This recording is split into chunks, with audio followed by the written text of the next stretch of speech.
Hello, this is Nigel. Welcome to the first episode of Test Your Autism Knowledge with your host, this guy. Let's see. Let me check my notes.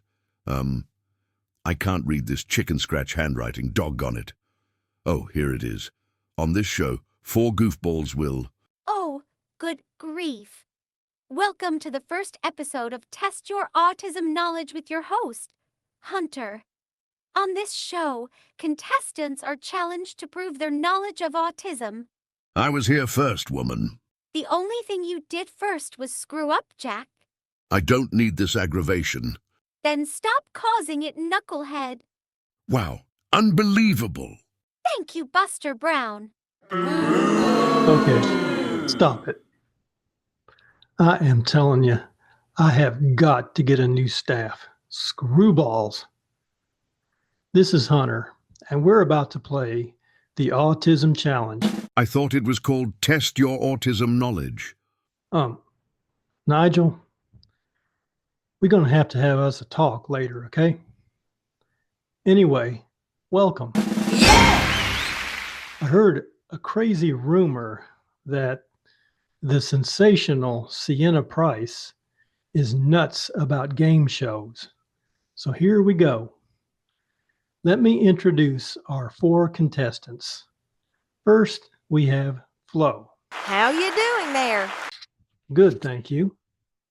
Next, we have Nadia. Hello, Hunter. Thank you for having me. My pleasure, young lady. Next, we have Sir Baron Dr. Burgomeister Hamilton Preston Castleberry III, Jr., Esquire. That is correct, my boy. What up, Hammy? That's Sir Hamilton. How impertinent. You know that whole social hierarchy thing where for some inexplicable reason some person is supposed to be better than another person? We autistic people don't really buy into that kind of garbage. What? Ah, a sweater around your neck. Is that still a thing? I don't have to stand for this. You ain't got to stand. You're more than welcome to put your behind in that chair right behind you. Wow. Thank you. I can't believe I left my job as triangle player for Led Zeppelin to play this game. And last but least, we have Loki. I am going to win this. I'm gonna win this. Ah, a man bun. Unfortunately, that is still a thing. Okay, we're filming all of our contestants in remote locations so that they and you will feel more at home. Hunter, you mean it's not because you don't know how to use your editing software to put us in the same room with you? Flo, maybe we should start the game. You're starting to speak gibberish.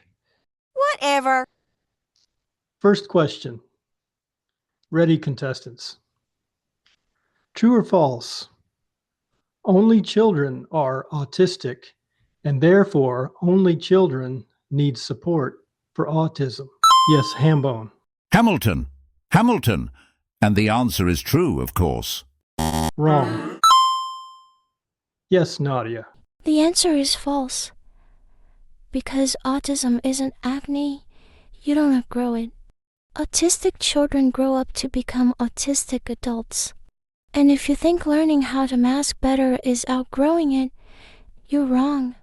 In fact, there are many adults, some in their 20s, 30s, 40s, 50s, 60s, 70s, or even 80s, who are getting a late diagnosis because there was almost no knowledge of autism when they were children.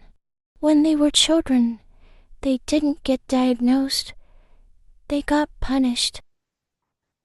You nailed it, Nadia.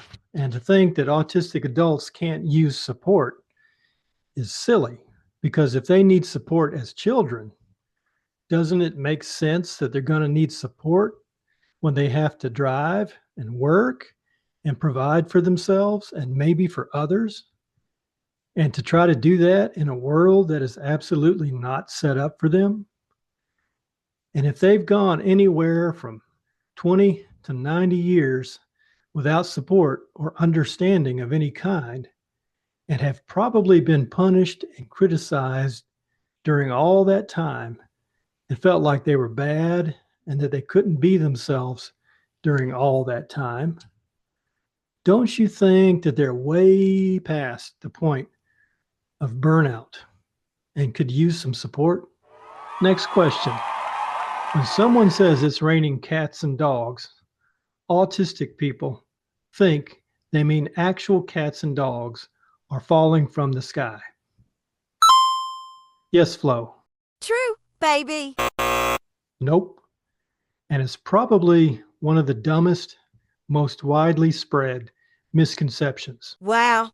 Next question. True or false? Sensory difficulties are a character issue. Yes, Loki. True. And autistic people should be shamed for it. No, Loki. Yes, Nadia. False. False, Amundo. Somebody being overloaded with sensory overload is a serious physiological issue that has nothing whatsoever to do with character. If your pet cat or dog wants to go in a corner during a loud thunderstorm because their powerful sense of hearing is making it stressful for them, do you punish them for it? Or do you sympathize with them if somebody bangs a gong in your ear for an hour? Do you enjoy it? If not, does that make you bad or antisocial or worthy of criticism or punishment? No. Well, guess what? Many common events in this world sound and feel like a banging gong to autistic people because of their heightened senses. Thank you, ma'am. Excellent answer. Thank you, Hunter. You're very welcome, miss. Next question. True or false? Autistic people lack empathy. Yes, Ham. That's Hamilton to you, sir. Yes, Hamilton to you, sir. Well, I never. Hamilton, I think you got a booger. I hardly think that saying you've a booger is constructive. Do you think autistic people can have empathy? Are you mad? Of course they can't have empathy. Yes, Nadia. Wait a minute, Hoss. I have more I want to add. Not important. Nadia? Thank you, Hunter. Of course, autistic people have empathy. And to say that they don't gives off the harmful impression that autistic people don't care about other people, and nothing could be further from the truth.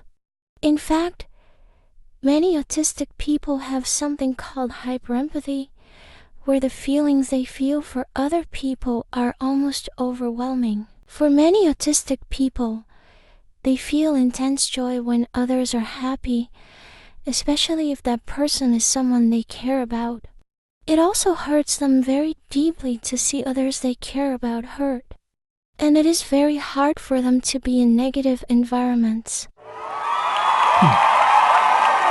Next one. True or false?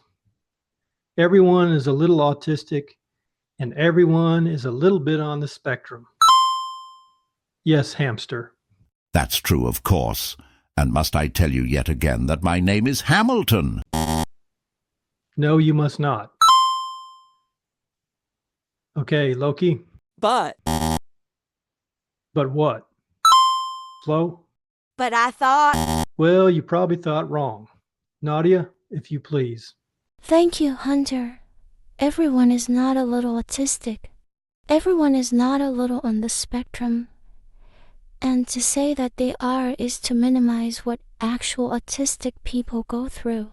It's almost like saying everyone is a little brown-eyed or red-headed. You either are or you aren't. To say everyone is a little autistic is a reflection of false consensus. False consensus? I'm still talking, okay, baby cakes? Wow. False consensus is when people assume that their own experiences are universal. So when an autistic person talks about executive dysfunction, burnout, or sensory overload, non-autistic people compare it to their own much milder, much less intense experiences, thinking it's the same thing. But feeling tired after work isn't the same as autistic shutdown. Wanting quiet time isn't the same as sensory overload. Amen, Nadia. And if everyone is a little autistic, why doesn't it seem like it? Why do autistic people feel like they don't fit in? I mean, if everyone is a little autistic, shouldn't we autistic people feel right at home all the time? Wouldn't things be set up the way we want?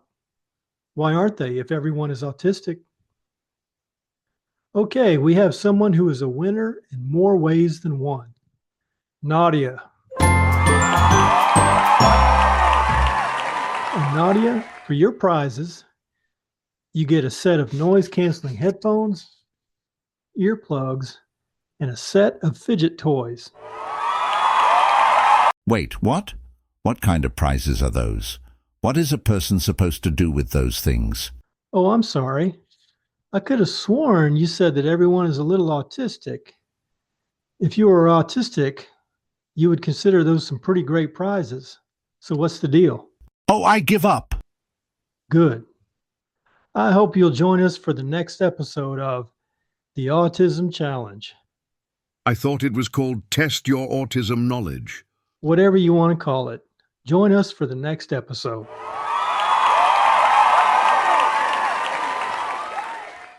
Hi, everyone. I hope you enjoyed this.